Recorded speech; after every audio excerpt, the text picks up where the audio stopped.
Hai, selamat pagi Traders. Perkenalkan, saya Dahlan Marta, Technical Analyst BRI DS. Pagi ini saya akan mengulas saham mentari terupdate 9 Juni 2021. Saham mentari adalah sajian pagi menu trading dari BRI dan Reksa Sekuritas yang berisi rangkuman terupdate dari pergerakan indeks, currency, dan juga komoditi. Terdapat pula update berita dan rekomendasi saham yang menarik secara teknikal yang dapat dijadikan referensi untuk mengambil keputusan dalam melakukan transaksi saham. Pagi ini saya akan update dari Key Index Performance. IHSG dan LQ45 ini ditutup melemah pada Selasa kemarin. Hal ini selain mengikuti pergerakan bursa regional Asia yang rata-rata bergerak cenderung melemah, juga karena rilisnya data cadangan devisa kita yang lebih rendah daripada bulan sebelumnya dan jauh dari perkiraan konsensus. Penurunan cadangan devisa ini berpotensi membuat nilai tukar rupiah melemah. Selanjutnya, aksi profit taking masih terjadi dalam pergerakan IHSG kemarin setelah IHSG terjadi penguatan dalam seminggu terakhir. Di samping itu, lonjakan kasus COVID-19 di dalam negeri pasca libur lebaran juga masih menjadi kekhawatiran pelaku pasar. Investor asing tercatat kembali melakukan aksi profit taking dan tercatat net sell pada saham Bank BRI dan juga Bank Mandiri. Sementara itu, bursa saham Amerika Serikat pada Selasa ini ditutup variatif. Dow melemah, S&P dan Nasdaq ini menguat masing-masing 0,02% dan 0,31%. Penguatan indeks Amerika dipicu dari rilisnya data pembukaan pekerjaan yang naik di bulan April daripada bulan sebelumnya. Angka pengangguran bulan Mei ini juga membaik menjadi 5,8% dari bulan sebelumnya sebesar 6,1%. Data neraca perdagangan US juga membaik dari bulan sebelumnya. Ekspor dan impor tercatat meningkat sesuai perkiraan konsensus. Di samping itu, dengan rilisnya data-data ekonomi yang positif ini membuat pelaku pasar cenderung berhati-hati dan menunggu rilisnya data inflasi yang akan rencananya dirilis pada Kamis besok. Jika data inflasi menunjukkan tren percepatan, maka pasar akan mengantisipasi rapat The Fed pekan depan yang kemungkinan akan berujung pada pengurangan kebijakan moneter yang longgar. Selanjutnya, indeks Edo melemah 1,7%, indeks VIX meningkat 4%, sehingga volatilitas dan kekhawatiran mulai meningkat pula. Lalu indeks DXY kembali menguat akibat positifnya data ekonomi dan hal ini berarti dolar cenderung menguat terhadap 7 mata uang utama, sehingga hal ini berpotensi memberikan katalis negatif ke pergerakan mata uang, termasuk juga rupiah. Lalu bursa saham ASEAN dan juga regional rata-rata melemah pada Selasa. Shanghai, Hang Seng, dan Nikkei ini kompak melemah. Hal ini merespon negatif terhadap rilisnya data pertumbuhan ekonomi Jepang pada kuartal pertama yang direvisi oleh pemerintah. Ekonomi Jepang kembali terkontraksi 3,9% secara year on year dan terkontraksi 1% secara kuartal. Hal ini didorong oleh pembatasan yang diberlakukan karena lonjakan kasus COVID-19 yang terjadi di sana. Di samping itu, pelaku pasar saat ini cenderung menanti rilisnya data inflasi di US dengan harapan inflasi bisa terkendali. Lalu update currency and bond yield, USD ADR kembali melemah kemarin, namun berpotensi menguat hari ini merespon cadangan devisa kita yang turun. Lalu yield treasury kita menguat dan US 10 year melemah, sehingga hal ini berpotensi memberikan katalis negatif pada bursa saham kita. Selanjutnya, G3 currency cenderung melemah, sehingga hal ini sejalan dengan penguatan dolar akibat rilisnya data US yang positif dan berpotensi menjadi katalis negatif terhadap pergerakan bursa saham. Selanjutnya, update hard and soft commodity, komoditas metal bergerak variatif pada Selasa kemarin, nikel, copper, dan tin ini kompak menguat, namun gold dan silver ini melemah.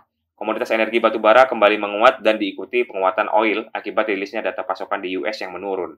Kenaikan komoditas energi batubara dan juga oil ini berpotensi memberikan katalis positif terhadap pergerakan saham emiten batubara dan juga oil pada hari ini. Selanjutnya, update dari tim IKR kita, ekonomi makro. Pemerintah telah memastikan program PCPN penanggulangan kasus COVID-19 dan pemulihan ekonomi nasional yang digulirkan pada tahun 2020 dan 2021 akan bergulir hingga 2022.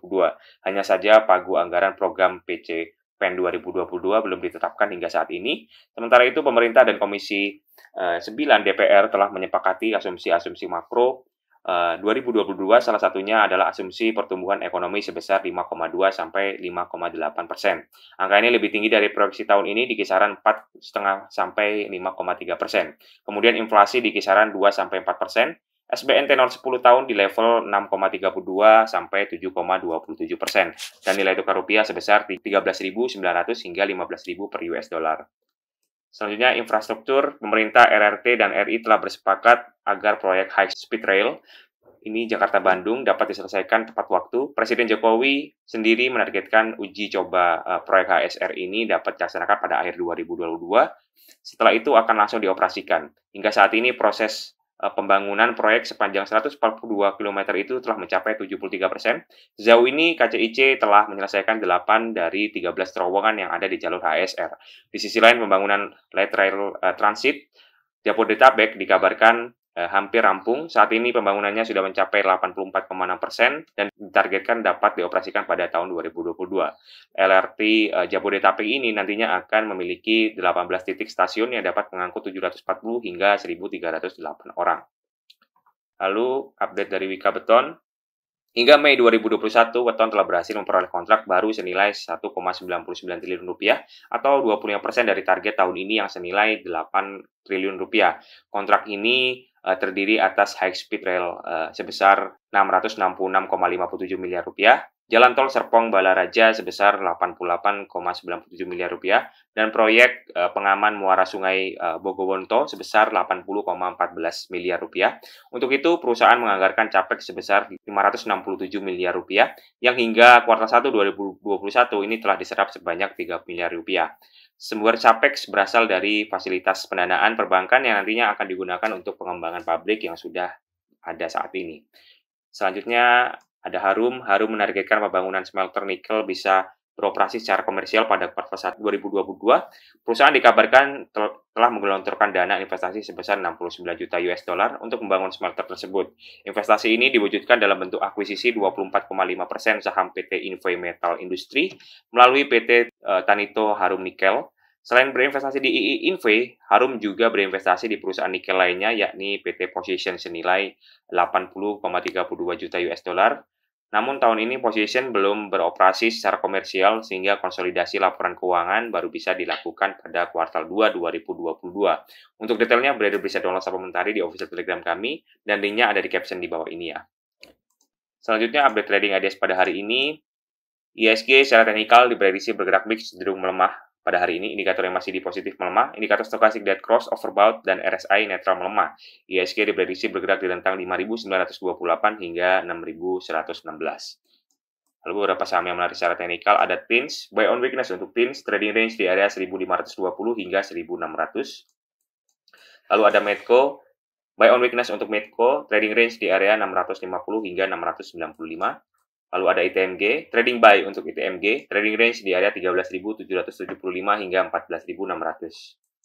Selanjutnya ada LSIP rekomendasi sell, trading range di area 1.180 hingga 1.255. Dan yang terakhir ada BRPT rekomendasi sell, trading range di area 820 hingga 925. Lalu untuk update stok pada hari ini, untuk rekomendasi trend trade yang memiliki rentang waktu hold position kurang lebih 30 hari, dan jika ada tanda bintang berarti itu rekomendasi baru, kita mempertahankan CTRA, Bank Mandiri, ITMG, TINS, dan juga UNTR. Selanjutnya untuk swing trade, rekomendasi yang memiliki rentang waktu hold position 3-10 hari, kita mempertahankan Sochi, Wood, dan kita baru saja menambahkan Indica Energy untuk rekomendasi buy. Target price di area 1.535 dan stop loss di area 1.250. Lalu untuk rekomendasi day trade, terdapat 15 saham.